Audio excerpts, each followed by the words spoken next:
names and stories are unreported. Say their name to the unnamed women. Say their names.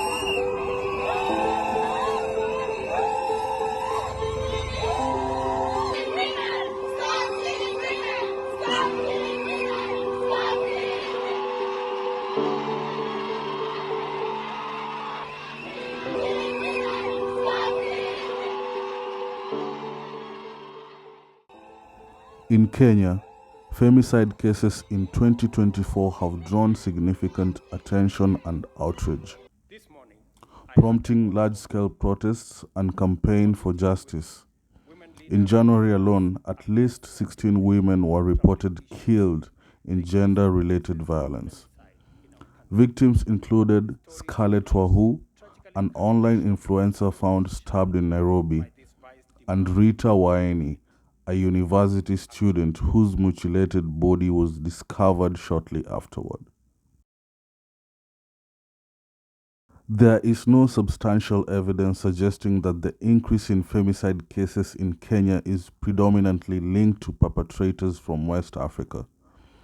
The rise in femicides appear to be driven more by systemic issues such as entrenched gender-based violence, societal misogyny, and inadequate judicial response, rather than specific involvement from foreign nationals. Reports have highlighted recurring patterns of physical and sexual violence, often within intimate relationships or resulting from online interactions. For example, some cases involve young women meeting their perpetrators through social media or dating apps. This has raised concerns about privacy, online safety, and social norms that perpetuate male dominance and entitlement to women's bodies. Moreover, societal victim blaming and slow judicial processes exacerbate the issue, allowing many cases to remain unresolved or unreported. Advocacy groups have called for greater accountability, improved justice mechanisms, and systemic change to address the root causes of femicide in Kenya. The crisis has sparked nationwide marches, including notable event in January 27, 2024.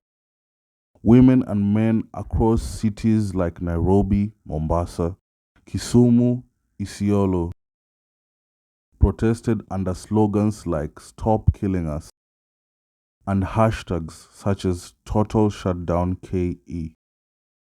Participants carried placards advocating for justice and greater protections for women, as well as criticizing victim-blaming attitudes that perpetuate the issue. Organizations such as Amnesty International and other right groups have joined these efforts, while calls for judicial reforms and faster prosecutions have intensified. Despite existing laws, delays in the justice system and systemic biases continue to challenge efforts to curb femicide in Kenya. President William Ruto has expressed strong concern over the increasing cases of femicide in Kenya and pledged decisive action to address the issue. Cases of femicide in our country. He highlighted the need for a comprehensive approach involving the government, communities, and families to tackle the root causes of the violence. Ruto committed to enhancing police resources and strengthening gender desks in police stations and hospitals to support victims. He also emphasized the importance of moral education within families. We have a criminal problem and we have a moral problem.